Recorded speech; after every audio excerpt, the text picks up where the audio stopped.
का खालसा वाहिगुरू जी की फतेह।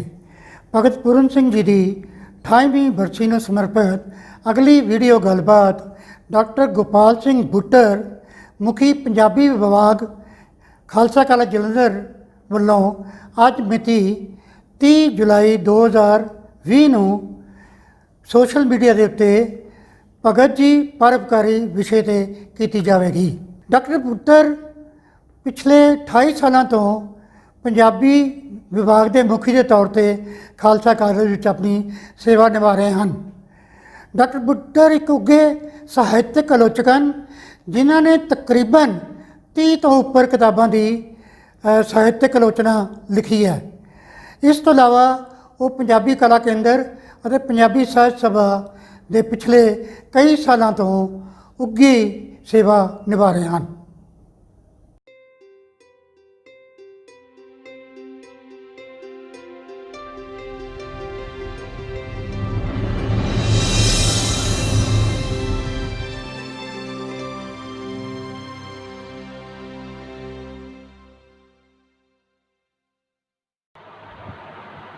भगत पूर्ण सिंह पर उपकारी।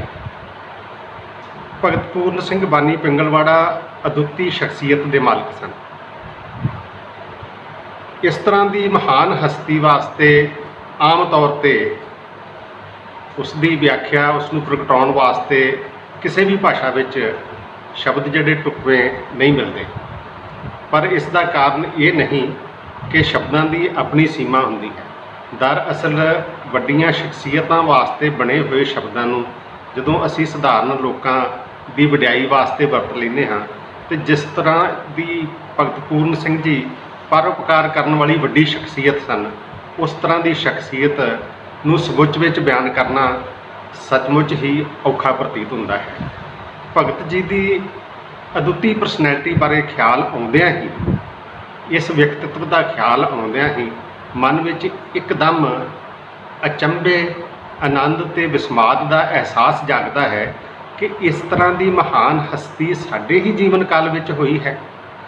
उन्हां दा समुचा जीवन ही सेवा, सिमरन, त्याग, परोपकार, प्रेम ते सादगी नाल भरिया है। इस तरह के उच्चतम शब्द संकल्पां वाले व्यक्तित्व नूं समुच विच बयान करना भला किसी सधारण खास तौर पर साढ़े वर्गे सधारण व्यक्ति की समर्था तो वाकया ही बाहर है। भगत जी ने समुचा जीवन लोक सेवा नूं समर्पित करी रखिया। उन्हां दे जीवन का काल जो 1904 तो 1992 तक का बनता है, उन्होंने 88 साल मनुखता की इस कदर सेवा की कि इसकी दूजी मिसाल लभनी औखी हो जाती है। भगत जी ने परोपकार की भावना मन में किस तरह पाली ते किस तरह इनू विकसित किया, ये अपने आप में एक विलक्षण कहानी है। भगत जी का जन्म 4 जून 1904 नूं पिंड राजेवाल रोहणों दे एक हिंदू खत्तरी परिवार के शिवमल के घर माई महताब कौर जी के कुखों होया और उस वक्त उन्हां दा परिवार शाहूकारे का कामकार करता सी ते परिवारक तौर पर खुशहाली विच सारे जी वसदे सन। पर भगत जी अजे 10 साल के ही सन कि 1914 की मंदी ने उन्हां दा शाहूकारे का कारोबार लगभग समाप्त कर दिता अते परिवार नूं दर-बदर भटकण की नौबत तक ये मंदी लै आई। भगत जी ने 1924 तो 1947 तक गुरुद्वारा डेरा साहब लाहौर में रह के मनुखता की सेवा की। इस तो पहला ये बचपन विच अपने पिंड के नेड़े के इतिहासक गुरुद्वारा फतेहगढ़ साहब विच दर्शन मेले खातर जाया करते सन। तो उत्थे ही एक घटना ऐसी वापरी कि भगत जी जिस नां दा बचपन का नाम रामजी दास सी, उन्होंने सिंह सज के पूर्ण सिंह बनने का फैसला कर लिया। भगत जी लिखते सन कि मैं एक बार अपने साथियों नाल गुरुद्वारा फतेहगढ़ साहब के दर्शनों लिए गया तो उत्थे पटियालापति महाराजा भुपिंदर सिंह अपने अहुदेदारां नाल गुरधाम की ਸੇਵਾ ਸੰਭਾਲ ਤੇ ਦਰਸ਼ਨ ਇਸ਼ਨਾਨ ਵਾਸਤੇ ਪਹੁੰਚੇ ਹੋਏ ਸਨ। ਉਹਨਾਂ ਦੀ ਸਿੱਖੀ ਦੀ ਦਿੱਖ, ਪੂਰੀ ਸੱਜ ਧੱਜ ਤੇ ਉਹਨਾਂ ਦੇ ਅਹੁਦੇਦਾਰਾਂ ਦੀ ਵੱਖਰੀ ਪਛਾਣ ਨੇ ਮੈਨੂੰ ਇੰਨਾ ਪ੍ਰਭਾਵਿਤ ਕੀਤਾ ਕਿ ਮੈਂ ਉਹਨਾਂ ਦਾ ਸਰੂਪ ਧਾਰਨ ਕਰਨ ਦਾ ਫੈਸਲਾ ਕਰ ਲਿਆ। ਇਸ ਦੇ ਨਾਲ ਨਾਲ ਗੁਰਦੁਆਰਾ ਸਤਾਰ ਲਹਿਰ ਤੇ ਵੱਡੇ ਨਾਮ ਤੇਜਾ ਸਿੰਘ ਸਮੁੰਦਰੀ, ਤੇਜਾ ਸਿੰਘ ਚੂੜਕਾਣਾ, ਸਰਦਾਰ ਬਹਾਦਰ ਮਹਿਤਾਬ ਸਿੰਘ, ਇੱਦਾਂ ਦੇ ਵੱਡੇ ਲੋਕਾਂ ਨੇ ਵੀ ਭਗਤ ਜੀ ਦੇ ਜੀਵਨ ਉੱਤੇ ਇਸ ਤਰ੍ਹਾਂ ਦਾ ਪ੍ਰਭਾਵ ਪਾਇਆ ਕਿ ਉਹਨਾਂ ਨੂੰ ਲੱਗਾ ਕਿ ਵੱਡੇ ਮਨੁੱਖਤਾ ਦੀ ਭਲਾਈ ਦੇ ਕੰਮ ਕਰਨ ਵਾਸਤੇ ਸਾਨੂੰ ਗੁਰਮਤਿ ਤੋਂ ਸੇਧ ਲੈਣੀ ਚਾਹੀਦੀ ਹੈ ਔਰ ਗੁਰਮਤਿ ਵਿੱਚ ਜਿਹੜੇ ਪਰਉਪਕਾਰ ਦੇ ਸੰਸਕਾਰ ਪਏ ਹਨ ਉਹਨਾਂ ਨੂੰ ਅਪਣਾ ਕੇ ਤੇ ਅਸੀਂ ਲੋਕਾਂ ਦੀ ਭਲਾਈ ਕਰ ਸਕਦੇ ਹਾਂ। ਭਗਤ ਜੀ ਆਪ ਲਿਖਦੇ ਹਨ ਕਿ ਜਿਹੜੇ ਬੰਦੇ ਦੇ ਅੰਦਰ ਪਰਉਪਕਾਰ ਦੇ ਸੰਸਕਾਰ ਪੈਦਾ ਹੋ ਜਾਂਦੇ ਹਨ ਉਹ ਛੋਟੀਆਂ ਖੁਸ਼ੀਆਂ ਜਿਹੜੀਆਂ ਉਹਦੀਆਂ ਨਿੱਜੀ ਸਮਾਜਿਕ ਜੀਵਨ ਵਾਸਤੇ ਮਹੱਤਵ ਰੱਖਦੀਆਂ ਹਨ, ਜਿਨ੍ਹਾਂ ਵਿੱਚ ਕਾਮ, ਮੋਹ, ਲੋਭ ਆਦਿ ਤਰ੍ਹਾਂ ਦੇ ਕੁਝ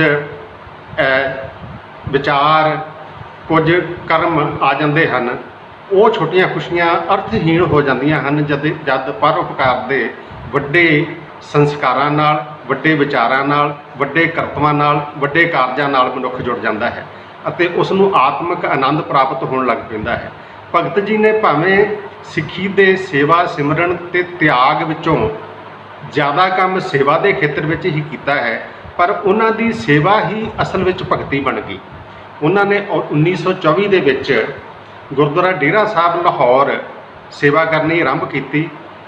ਕਹਿੰਦੇ ਹਨ ਕਿ ਸਰਦੀਆਂ ਦੇ ਦਿਨਾਂ ਵਿੱਚ ਠੰਡੇ ਫਰਸ਼ ਨੂੰ ਨਿੱਘਾ ਕਰਨ ਵਾਸਤੇ ਸੰਗਤਾਂ ਦੀ ਸੇਵਾ ਵਾਸਤੇ ਭਗਤ ਜੀ ਗਰਮ ਪਾਣੀ ਨਾਲ ਫਰਸ਼ ਧੋਂਦੇ ਸਨ। ਲੰਗਰ ਵਿੱਚ ਬਾਲਣ ਦੀ ਵਾਧੂ ਵਰਤੋਂ ਰੋਕਣ ਵਾਸਤੇ ਉਚੇਚਾ ਕੰਮ ਕਰਦੇ ਸਨ ਤੇ ਰਾਤ ਸਮੇਂ ਵਾਧੂ ਜਗਦੀਆਂ ਲਾਈਟਾਂ ਨੂੰ ਬੁਝਾ ਕੇ એનર્ਜੀ ਦੀ ਸੇਵਾ ਕਰਦੇ ਸਨ। ਉਹਨਾਂ ਨੇ ਸਾਰੀ ਉਮਰ ਲੋਕਾਂ ਨੂੰ ਸੰਤਾਨ ਸੰਜਮ, ਪ੍ਰਕਿਰਤੀ ਸੰਭਾਲ ਤੇ ਲੋਕਾਂ ਦੀ ਸੇਵਾ ਕਰਨ ਲਈ ਪ੍ਰੇਰਿਆ। ਭਗਤ ਜੀ ਨੇ ਭਾਵੇਂ ਸਿੱਖੀ ਦੇ ਵਿੱਚੋਂ, ਗੁਰਮਤਿ ਸਾਹਿਤ ਵਿੱਚੋਂ, ਸਿੱਖ ਇਤਿਹਾਸ ਵਿੱਚੋਂ ਪਰਉਪਕਾਰ ਦੇ ਬਹੁਤ ਵੱਡੇ ਅਰਥਾਂ ਨੂੰ ਸਮਝਿਆ, ਪਰ ਉਹਨਾਂ ਲਈ ਪ੍ਰੇਰਨਾ ਸਰੋਤ ਅਸਲ ਵਿੱਚ ਇਹ ਸਤਰ ਹੀ ਬਣਦੀ ਹੈ ਕਿ ਵਿਦਿਆ ਵਿਚਾਰੀ ਤਾਂ ਪਰਉਪਕਾਰੀ। ਭਾਵੇਂ ਕਿ ਪਰਉਪਕਾਰ ਨਾਲ ਸੰਬੰਧਿਤ ਭਾਈ ਗੁਰਦਾਸ ਨੇ ਬਹੁਤ ਵੱਡੇ ਦ੍ਰਿਸ਼ਟਾਂਤ ਦਿੱਤੇ ਹਨ, ਪਰ ਭਗਤ ਜੀ ਇਹ ਮੰਨਦੇ ਸਨ ਕਿ ਜੇ ਬੰਦਾ ਵਿਦਿਆ ਪ੍ਰਾਪਤ ਕਰ ਲਵੇ ਤਾਂ ਉਹ ਪਰਉਪਕਾਰ ਕਰਨ ਦੇ ਸਮਰੱਥ ਹੋ ਜਾਂਦਾ ਹੈ, ਪਰ ਜੇ ਉਹ ਵਿਦਿਆ ਪ੍ਰਾਪਤ ਕਰਕੇ ਪਰਉਪਕਾਰ ਨਹੀਂ ਕਰਦਾ ਤਾਂ ਉਹਦੀ ਵਿਦਿਆ ਅਰਥਹੀਣ ਹੈ। ਭਗਤ ਜੀ ਨੇ ਉਹਨਾਂ ਵਕਤਾਂ ਵਿੱਚ ਲੋਕਾਂ ਨੂੰ ਸੰਤਾਨ ਸੰਜਮ ਤੇ ਪ੍ਰਕਿਰਤੀ ਸੰਭਾਲ ਬਾਰੇ ਪ੍ਰੇਰਿਆ ਜਦੋਂ ਇਹ ਸਮਾਜ ਦੇ ਸਾਹਮਣੇ ਬਹੁਤ ਵੱਡਾ ਮਸਲਾ ਬਣ ਕੇ ਨਹੀਂ ਸੀ ਉਭਰਿਆ। ਭਗਤ ਜੀ ਨੇ ਸਨਅਤ ਦੇ ਵਿਕਾਸ ਤੋਂ ਪਹਿਲਾਂ ਹੀ ਹਵਾ ਪ੍ਰਦੂਸ਼ਣ, ਪਾਣੀ ਪ੍ਰਦੂਸ਼ਣ, ਮਿੱਟੀ ਦੇ ਪ੍ਰਦੂਸ਼ਣ ਬਾਰੇ ਲੋਕਾਂ ਨੂੰ ਜਾਗਰੂਕ ਕਰਨ ਲਈ ਮਣਾਮੋਹੀ ਸਾਹਿਤ ਲਿਖਿਆ ਤੇ ਮੁਫਤ ਵੰਡਿਆ। ਉਹਨਾਂ ਨੇ ਸੰਤਾਨ ਸੰਜਮ ਬਾਰੇ ਤੇ ਵਿਦਿਆ ਦਾ ਦਾਨ ਦੇਣ ਵਾਸਤੇ ਲੋਕਾਂ ਨੂੰ ਪ੍ਰੇਰਿਆ। ਭਗਤ ਜੀ ਨੇ ਇਸ ਖੇਤਰ ਵਿੱਚ ਜੋ ਪਿੰਗਲਵਾੜੇ ਦੀ ਬੁਨਿਆਦ ਬਣਦਾ ਹੈ ਉਹ ਕੰਮ ਇੱਕ ਲੂਲੇ ਬੱਚੇ ਦੀ ਸੇਵਾ ਸੰਭਾਲ ਤੋਂ ਆਰੰਭ ਕੀਤਾ। ਭਗਤ ਜੀ ਲਿਖਦੇ ਹਨ ਕਿ ਮਾਲਵੇ ਦੇ ਕੁਝ ਕਿਸਾਨ ਆਪਣੇ ਇੱਕ ਕਿਰਤੀ ਮਜ਼ਦੂਰ ਦੇ ਛੋਟੇ 4 ਸਾਲ ਦੇ ਅਪੰਗ ਬੱਚੇ ਨੂੰ ਗੁਰਦੁਆਰਾ ਡੇਰਾ ਸਾਹਿਬ ਲੈ ਕੇ ਆਏ ਕਿ ਇਸ ਬੱਚੇ ਦੀ ਮਾਤਾ ਗੁਜ਼ਰ ਗਈ ਹੈ, ਪਿਤਾ ਇਸ ਨੂੰ ਸਾਡੇ ਕੋਲ ਛੱਡ ਕੇ ਦੌੜ ਗਿਆ ਹੈ, ਇਸ ਦੀ ਸੇਵਾ ਸੰਭਾਲ ਕਰਨੀ ਮੁਸ਼ਕਲ ਹੈ। ਪਰ ਗੁਰਦੁਆਰੇ ਦੇ ਪ੍ਰਬੰਧਕਾਂ ਨੇ ਇਹ ਕਹਿ ਕੇ ਇਨਕਾਰ ਕਰ ਦਿੱਤਾ ਕਿ ਸਾਡੇ ਕੋਲ ਇਸ ਤਰ੍ਹਾਂ ਦਾ ਪ੍ਰਬੰਧ ਨਹੀਂ ਹੈ। ਪਰ ਉਹ ਸਧਾਰਨ ਕਿਸਾਨ ਸ਼ਾਇਦ ਇਹ ਸੋਚ ਕੇ ਕਿ ਗੁਰਦੁਆਰਾ ਡੇਰਾ ਸਾਹਿਬ ਰੱਬ ਦਾ ਘਰ ਹੈ, ਅਸੀਂ ਹੁਣ ਇਸ ਬੱਚੇ ਨੂੰ ਰੱਬ ਦੇ ਹਵਾਲੇ ਕਰਕੇ ਚੱਲੇ ਹਾਂ ਤੇ ਹੁਣ ਸਾਡੇ ਤੇ ਕੋਈ ਪਾਪ ਨਹੀਂ ਆਵੇਗਾ। ਸ਼ਾਇਦ ਗੁਰੂ ਰਾਮਦਾਸ ਨੇ ਇਹ ਸੇਵਾ ਉਸ ਛੋਟੇ ਬੱਚੇ, ਲੂਲੇ ਬੱਚੇ ਦੀ ਭਗਤ ਪੂਰਨ ਸਿੰਘ ਕੋਲੋਂ ਲੈਣੀ ਸੀ। ਸ਼ਾਇਦ ਗੁਰੂ ਮਹਾਰਾਜ ਨੇ ਉਹਨਾਂ ਨੂੰ ਪਰਉਪਕਾਰ ਦੀ ਵੱਡੀ ਸੇਵਾ ਦੇਣੀ ਸੀ ਔਰ ਉਹਨਾਂ ਨੇ ਉਸ ਬੱਚੇ ਨੂੰ ਸੰਭਾਲ ਲਿਆ ਤੇ 14 ਸਾਲ ਆਪਣੇ ਮੋਢਿਆਂ ਤੇ ਰੱਖ ਕੇ ਘੁਮਾਇਆ, ਸੰਭਾਲਿਆ ਤੇ ਪਾਲਿਆ। ਇੱਥੋਂ ਹੀ ਬੁਨਿਆਦ ਵੱਜਦੀ ਹੈ ਬੇਆਸਰਿਆਂ ਰੋਗੀਆਂ ਦੇ ਵਾਸਤੇ ਪਿੰਗਲਵਾੜੇ ਦੀ। 1947 ਵਿੱਚ ਦੇਸ਼ ਦੀ ਵੰਡ ਹੋਣ ਤੋਂ ਬਾਅਦ ਭਗਤ ਜੀ ਨੇ ਖਾਲਸਾ ਕਾਲਜ ਅੰਮ੍ਰਿਤਸਰ ਵਿੱਚ ਸ਼ਰਨਾਰਥੀਆਂ ਦੇ ਲੱਗੇ ਕੈਂਪਾਂ ਵਿੱਚ ਉਹਨਾਂ ਜੀਆਂ ਨੂੰ, ਉਹਨਾਂ ਪਰਿਵਾਰਾਂ ਨੂੰ ਸੰਭਾਲਣ ਦੀ ਸੇਵਾ ਵੀ ਕੀਤੀ ਜਿਨ੍ਹਾਂ ਦਾ ਧਨ ਦੌਲਤ, ਮਾਲ ਧਨ ਤੇ ਪਰਿਵਾਰ ਦੇ ਬਹੁਤੇ ਜੀ ਇਸ ਦੇਸ਼ ਵੰਡ ਦੇ ਕਤਲੋਗਾਰਦ ਦੇ ਵਿੱਚ ਮੁੱਕ ਗਏ ਸਨ। ਉਹਨਾਂ ਨੇ ਉਹਨਾਂ ਬੀਬੀਆਂ ਦੀ ਵੀ ਸੰਭਾਲ ਕੀਤੀ ਜਿਨ੍ਹਾਂ ਦੀ ਇਹਨਾਂ ਦੰਗਿਆਂ ਦੌਰਾਨ ਬੇਪਤੀ ਹੋਈ। ਉਹਨਾਂ ਦੇ ਡਿੱਗੇ ਮਨੋਬਲ ਨੂੰ ਖੜਾ ਕਰਨ ਲਈ ਉਹਨਾਂ ਨੂੰ ਗੁਰਬਾਣੀ ਨਾਲ ਜੋੜਿਆ, ਬੇਆਸਰੇ ਹੋਏ ਲੋਕਾਂ ਨੂੰ ਸਾਂਭਿਆ ਤੇ ਇਸ ਤਰ੍ਹਾਂ ਹੌਲੀ ਹੌਲੀ ਪਿੰਗਲਵਾੜਾ ਅੰਮ੍ਰਿਤਸਰ ਹੋਂਦ ਵਿੱਚ ਆ ਗਿਆ। ਅੱਜ ਪਿੰਗਲਵਾੜਾ ਇਸ ਖੇਤਰ ਵਿੱਚ ਵੱਡੀ ਲੋਕ ਸੇਵਾ, ਵੱਡੇ ਪਰ ਉਪਕਾਰ ਦਾ ਸਭ ਤੋਂ ਵੱਡਾ ਮੀਲ ਪੱਥਰ ਹੈ। ਅੱਜ ਪਿੰਗਲਵਾੜੇ ਦੀਆਂ ਬਹੁਤ ਸ਼ਾਖਾਵਾਂ ਖੁੱਲ੍ਹ ਗਈਆਂ ਹਨ ਜਿਨ੍ਹਾਂ ਵਿੱਚੋਂ ਤਰਨਤਾਰਨ, ਗੋਇੰਦਵਾਲ, ਜਲੰਧਰ, ਚੰਡੀਗੜ੍ਹ ਔਰ ਸੰਗਰੂਰ ਦੀਆਂ ਸ਼ਾਖਾਵਾਂ ਪ੍ਰਮੁੱਖ ਹਨ। ਇਹਨਾਂ ਵਿੱਚ ਵੀ ਬੇਆਸਰੇ ਰੋਗੀਆਂ ਔਰ ਰੋਗੀ ਵੀ ਇਸ ਭਿਆਨਕ ਕਿਸਮ ਦੇ ਜਿਨ੍ਹਾਂ ਦਾ ਕੋਈ ਇਲਾਜ ਨਹੀਂ, ਮੰਦਬੁੱਧੀ, ਮਿਰਗੀ ਦੇ ਮਰੀਜ਼, ਕੈਂਸਰ, ਪੋਲੀਓ ਦੇ ਮਾਰੇ, ਅਧਰੰਗ ਦੇ ਮਾਰੇ ਜਿਹੜੇ ਆਪਣੀ ਕਿਰਿਆ ਵੀ ਨਹੀਂ ਸਾਧ ਸਕਦੇ, ਉਹਨਾਂ ਦੀ ਸੇਵਾ ਦਾ ਆਰੰਭ ਪਿੰਗਲਵਾੜੇ ਵਿੱਚ ਕੀਤਾ। ਔਰ ਇਸ ਦੀ ਨਾਲ ਨਾਲ ਭਗਤ ਜੀ ਨੇ ਲੋਕਾਂ ਨੂੰ ਜਾਗਰੂਕ ਕਰਨ ਲਈ ਤੇ ਪਰਿਆਵਰਨ ਨੂੰ ਸਾਂਭਣ ਵਾਸਤੇ ਬਹੁਤ ਵੱਡੀ ਗਿਣਤੀ ਵਿੱਚ ਕਿਤਾਬਾਂ ਲਿਖੀਆਂ, ਛਾਪੀਆਂ ਤੇ ਸੇਵਾ, ਸਿਮਰਨ, ਤਿਆਗ, ਸਾਦਗੀ, ਪਿਆਰ ਇਸ ਦਾ ਸੰਦੇਸ਼ ਦੇਣ ਲਈ ਲੋਕਾਂ ਨੂੰ ਵੱਡੀ ਪੱਧਰ ਤੇ ਪ੍ਰੇਰਿਆ। ਔਰ ਭਗਤ ਜੀ ਦਾ ਇਹ ਮੰਨਣਾ ਸੀ ਕਿ ਪਰ ਉਪਕਾਰ, ਸੇਵਾ, ਕਿਸੇ ਦੀ ਸੰਭਾਲ, ਕਿਸੇ ਤੇ ਦਇਆ ਕਰਨੀ, ਕਿਸੇ ਨੂੰ ਆਪਣੀ ਮੁਹੱਬਤ ਦੀ ਗੋਦ ਵਿੱਚ ਲੈਣਾ, ਇਹ ਕੰਮ ਪਿਆਰ ਤੋਂ ਬਿਨਾਂ ਨਹੀਂ ਹੋ ਸਕਦਾ।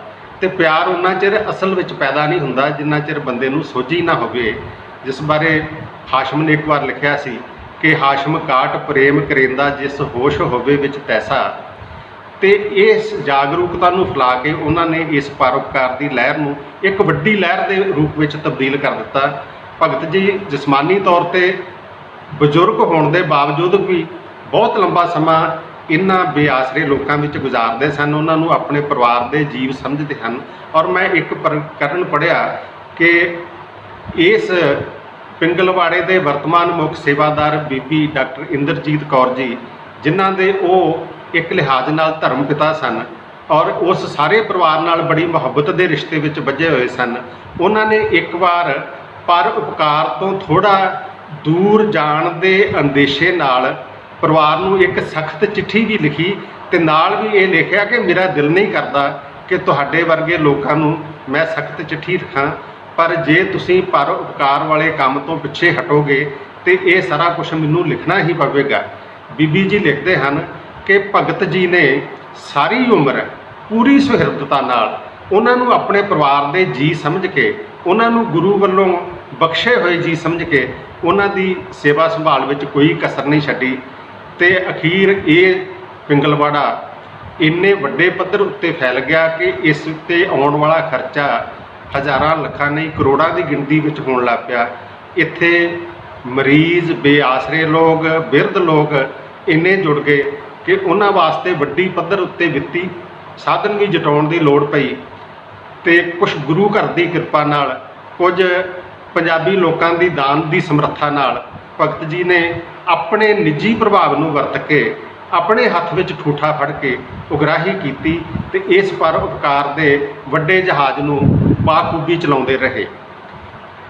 ਭਗਤ ਜੀ ਨੇ ਇਸ ਦੇ ਨਾਲ ਨਾਲ ਬੇਵਾਰਸ ਲੋਕਾਂ ਦੀ ਵਿੱਦਿਆ ਦਾ ਪ੍ਰਬੰਧ ਵੀ ਕੀਤਾ।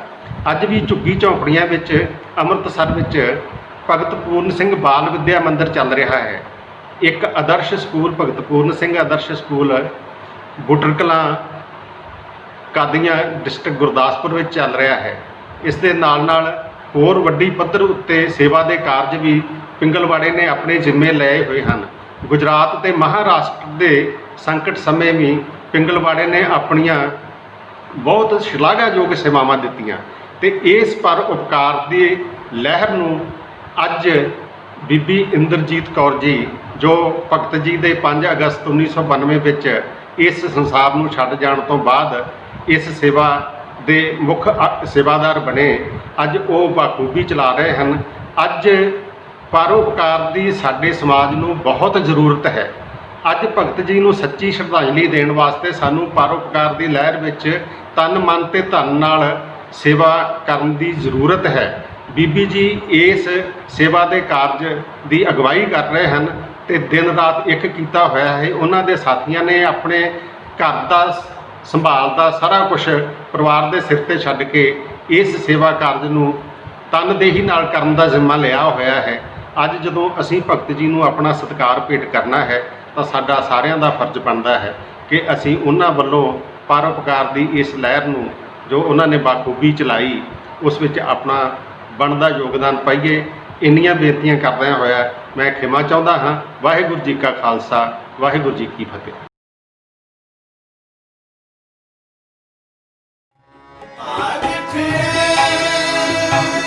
हर संत तुम्हारे जिन हर दान हर नामा पाग फिरे। हर संत तुम्हारे जिन हर दान हर नामा परमार गरी से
तेरे